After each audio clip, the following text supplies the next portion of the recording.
মুখে না, গিরিয়ে থাকিয়া ভাবের উদয় হতে হবে, ভালো করে খাইতে হইবে। কিন্তু গিরিয়ে থাকিয়া যার ভাবের উদয় হয় সেই সে পরম সাধু জানিবে নিশ্চয়। গিরিয়ে থাকিয়া ভাবের উদয় হতে হবে। তাহলে ভাবের উদয় হতে হলে কি হতে হবে?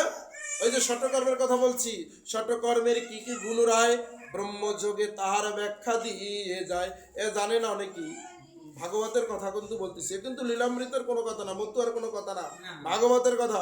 ষটকর্ম করতে হয়, ষটকর্মে গুণে গুণান্বিত যা তারা এই ধর্ম পালন করবে জগৎ মাজারে বলে গেছে ভাগবতের পাতায়। ষটকর্ম কি? যজন যাজন, অধ্যয়ন অধ্যাপন, দান পরিগ্রহ। কি বলছি? যজন যাজন, অধ্যয়ন অধ্যাপন, দান পরিগ্রহ। কয়টা বললাম? 6টা। এ কিন্তু অনেক গভীরের কথা, একমাত্র অপুর কথার কারণে কথা চলে আসলো অনেকগুলো।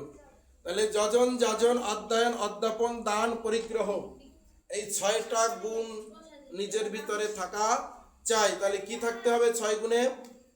যজন কি? নিজের ভাষায় বলি, যজন কি? যজন হলো নিজেকে সবসময় চর্চার উপরে থাকতে হবে। এক কথা বলে নিজে বেদ পাঠ করতে হয়। তাহলে বেদের কথা ওখানে প্রথমে কি বলে আসছি? বেদের কথা কি বলছি? ঋক সাম যজু অথর্ব 4 বেদ অধ্যয়ন করলে যে পূর্ণতা আসে, একবার হরি উচ্চারণ করলে সেই পূর্ণতা আসে। তাহলে হরি উচ্চারণ মাত্রই বেদ পাঠ। কোথায় বলছিলাম? হরি ভক্তি বিলাসে। কোন শাস্ত্রের ব্যাখ্যা দিছিলাম? হরি ভক্তি বিলাসে। তাহলে যজন কি? নিজে বেদ পাঠ করতে হবে, নিজে সবসময় হরিনাম করতে হবে। যাজন কি? অন্যকে দিয়া হরিনাম করাইতে হবে, অন্যকে দিয়া বেদ পাঠ করাইতে হবে। নিজে বেদ পাঠ করতে হবে যজন। যাজন হলো অন্যকে দিয়া বেদ পাঠ করাতে হবে। অধ্যয়ন, নিজে সার্বক্ষণিক ওটাকে অধ্যয়ন করতে হবে। অধ্যাপন, অন্যকে দিয়ে অধ্যাপনা করাতে হবে। অন্যকে দিয়ে অধ্যয়ন, নিজে পূজা করছে অন্যকে দিয়ে পূজা করাতে হবে। নিজে যজ্ঞ করছে অন্যকে দিয়ে যজ্ঞ করাতে হবে। নিজে যে কর্ম করছে অন্যকে দিয়ে কর্ম করাতে হবে। লীলামৃতের পাতা এখানে বলেছে, নিজে আচরিয়া ধর্ম জীবকে শিখাও। নিজে আচরণ করছো জীবকে শিখাও। নিজে আচরণ করে ঘরে বসে থাকলে কোনো কিছু হবে না। যদি জীবকে না শিখাতে পারো, ওই নিজে শিক্ষাটাই যাবে সব বৃথা। ক্লিয়ার? তাই বলছে নিজে আচরিয়া ধর্ম জীবকে শিখাও। বলছে নাকি জীবকে শিখিয়ে না? বলছে। তাহলে কি বলছে ভাগবতে? কি বলছে?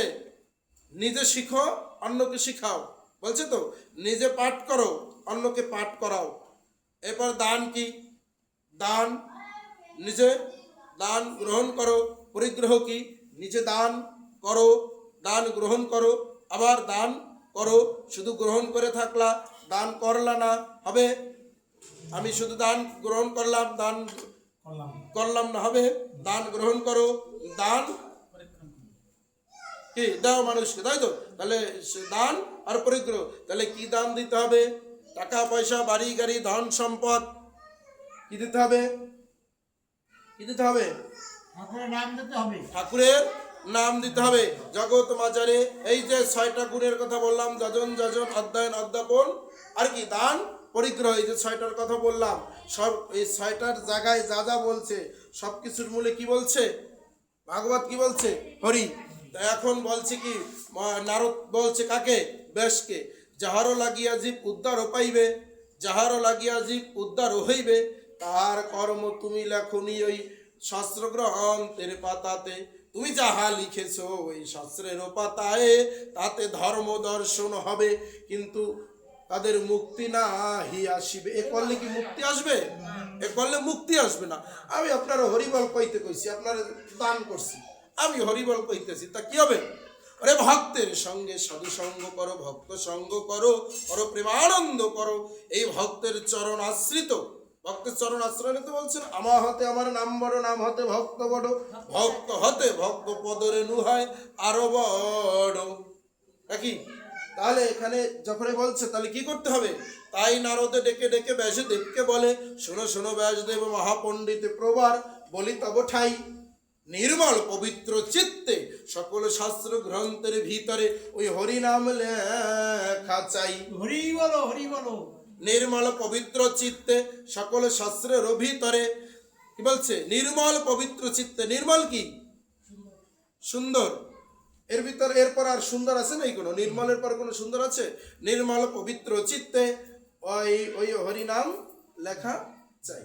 তাই নির্মল পবিত্র চিত্তে সকল শাস্ত্র গ্রন্থের ভিতরে ওই হরিনাম লেখা চাই।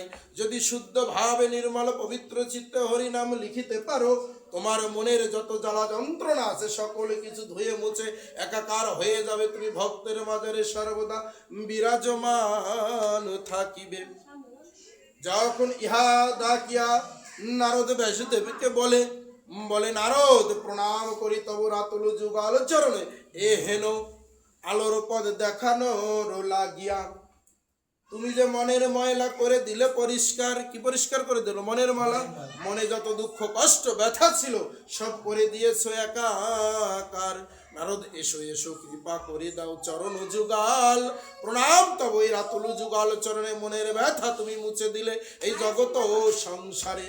যত কর্ম করেছি আমি এই বিশ্বের চরাচরে, বিশুদ্ধ নির্মল চরিত্রে একবারও লিখিনি এই মধুর হরি নাম রে। হরিবল হরিবল। তাই ভাগবতের পৃষ্ঠায় যখন ইহা লেখা দিল, পরে দেখবেন ব্যাস আর নারদের সংবাদে সুন্দর করে এর ব্যাখ্যা দেওয়া আছে। ভাগবত অধ্যয়ন করলে পরে বারে বারে লিখেছে হরি সংকীর্তন করো। হরি আর কৃষ্ণ অভেদ কিছু নাই, আলাদা কিছু নাই এই বিশ্বের চরাচরে। তোমার হরি আমার কৃষ্ণ ইহা না বলি, তোমার হরি আমার কৃষ্ণ ইহা না বলি, একমাত্র শুদ্ধ তারাইতে পারে জগতের কর্তা যিনি দয়াল শ্রী হরি। হরিবল হরিবল। আজ সিধামোড়া কান্দির গায়ে আমার হরিচাঁদ অবতীর্ণ হয়। এই নির্যাতিত নিষ্পেষিত অবহেলিত বঞ্চিত বঞ্চিত মানুষের লাগিয়া তাহাতে তুলে নাই। তুমি যে ছিলে শূদ্র ঘরে, উদয় হইলে অসস্পাই দিলে। এই তোমাকে অসস্পাই